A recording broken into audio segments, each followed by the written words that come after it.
Bonjour tout le monde, nous sommes au bas de la page 53 dans la deuxième partie de la vidéo, toujours dans le chapitre de l'acétylène. Nous sommes en train pour l'instant d'étudier l'hydrohalogénation de l'acétylène. Donc l'hydrohalogénation n'est autre que l'addition des hydracides halogénés. Donc la leçon nous dit que l'acétylène fixe successivement deux molécules d'hydracides halogénés pour donner d'abord du monohalogénoéthane puis du dihalogénoéthane. Et on va voir ça à partir d'un exemple, d'une réaction. On prend l'acétylène, CH, triplison CH, plus H, par exemple, HX. Normalement, l'hydrogène va se fixer ici, l'halogène ici. Donc, du coup, on va voir CH2. La triple liaison se transforme en double liaison. Et puis, CHX. Ça, c'est le monohalogénoéthane. Ça se réalise sur un pi. Donc, ça se réalise sur un pi. Donc, ici, c'est un pi. La réaction peut se poursuivre sur 2 pi. On prend le monohalogénoéthane, CH2 double liaison CHX plus HX. On fait le même mouvement. H va se retrouver ici et X ici. Donc, du coup, on a CH3. Vous voyez, CH3. La double liaison se transforme en simple liaison. Et puis c'est HX et X, c'est HX2. Ça, c'est un dihalogénoéthane. Vous voyez? Donc, je vais faire des exemples avec le chlore maintenant. Je prends l'acétylène avec l'acide chlorhydrique, bien entendu. Plus HCl. Même mouvement. L'hydrogène va se retrouver ici, le chlore ici. Donc, on a CH2. Double liaison, la triple liaison se transforme en double liaison. Et puis CHCl. Ça, c'est monochloroéthane. Ou bien, on peut dire aussi chlorure de vinyle. Puisque le groupe CH de double liaison CH s'appelle vinyle. D'accord? Donc, ça se fait sur un pi. On peut continuer avec la réaction sur 2 pi. On prend CH2 double liaison CHCl plus HCl. Toujours le même mouvement. L'hydrogène va se retrouver ici, le chlore. Voilà, se joindre ici. Donc, du coup, on a CH3. Vous voyez, CH3. La double liaison se transforme en simple liaison. On a HCl, l'autre Cl va joindre à cette partie. Donc, on va avoir CHCl2. Cl2. Ça, c'est dichloroéthane. Dichloroéthane. CHCl2. CHCl2. CH3, simplement, c'est HCl2. Ça, c'est dichloroéthane. On va faire un autre exemple avec cette fois-ci le brome. La réaction est analogue. C'est le même cas de figure. On a l'acétylène. CH, triple liaison CH plus, alors disons avec l'acide bromidique HBr. Donc, même mouvement, l'hydrogène va se joindre ici, de l'autre côté sera ainsi. Donc, on va avoir CH2, la triple liaison se transforme en double liaison, et puis CHBr. CHBr. CHBr, ça se réalise sur un pi. Cette partie s'appelle vinyle. Donc, on a bromure de vinyle, ou bien monobromoéthane, ou bien monobromoéthylène. Mais maintenant, sur 2 pi, on va continuer. On va prendre le CH2 double liaison CHBr.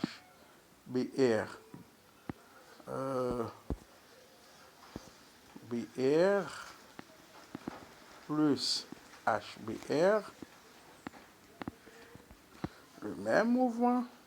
Voilà, le même mouvement. Donc, l'hydrogène se trouve ici, le brome ici. Donc, du coup, on va avoir CH3. CH3. La double liaison se transforme en simple liaison. Et puis, c'est HBr2. Donc, ça se réalise sur 2pi. Ça, c'est le dibromoéthane. Avec l'iode, la réaction est analogue. On procède de la même manière. Mais maintenant, toutes ces réactions-là se réalisent sur 2pi. Maintenant, on va voir des réactions qui doivent se réaliser seulement sur 1pi. Tout d'abord, on va procéder avec l'acide cyanhydrique. Avec l'acide cyanhydrique. Addition de l'acide cyanhydrique. L'acide cyanhydrique, pour l'acide cyanhydrique, ça se réalise sur 1pi. Donc on a CH, triple liaison CH plus HCN, qui est l'acide cyanhydrique. Là, on va voir que l'hydrogène va se retrouver ici. Et Cn, qui est le cyanure, ça va se retrouver ici. Donc on va avoir CH2. La triple liaison se transforme en double liaison. Et on va avoir CHCN. CHCN.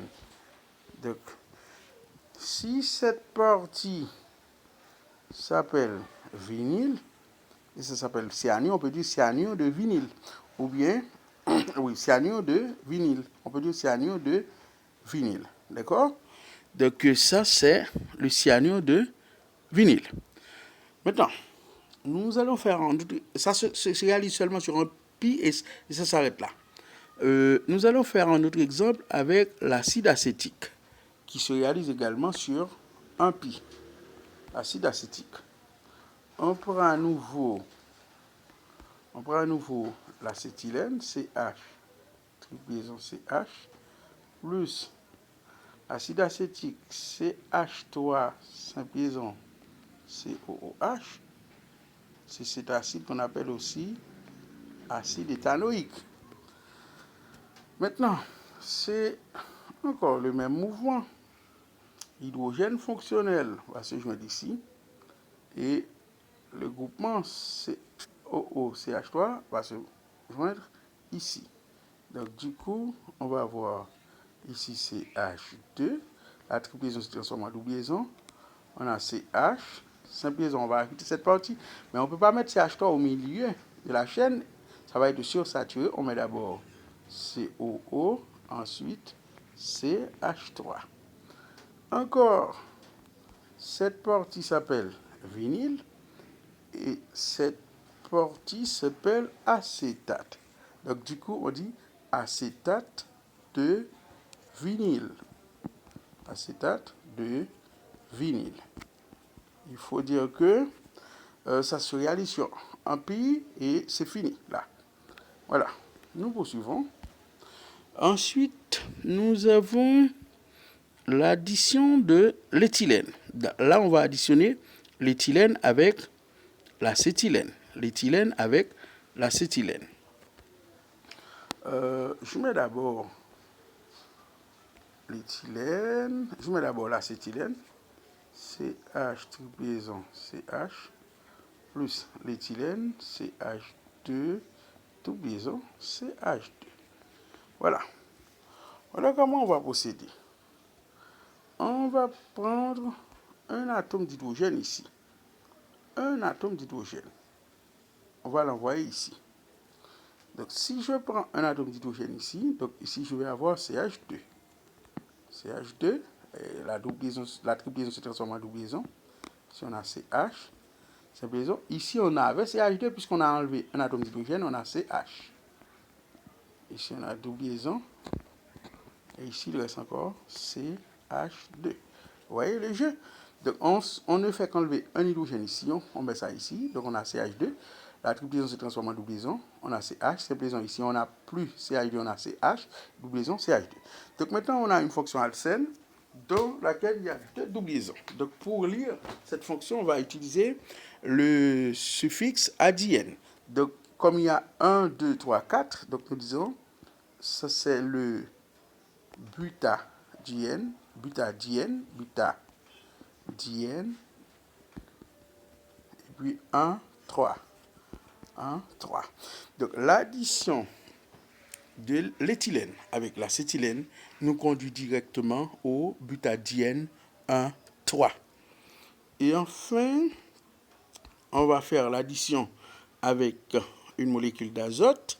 Il faut dire que l'acétylène et l'azote s'unissent à volume égaux pour donner du gaz cyanhydrique.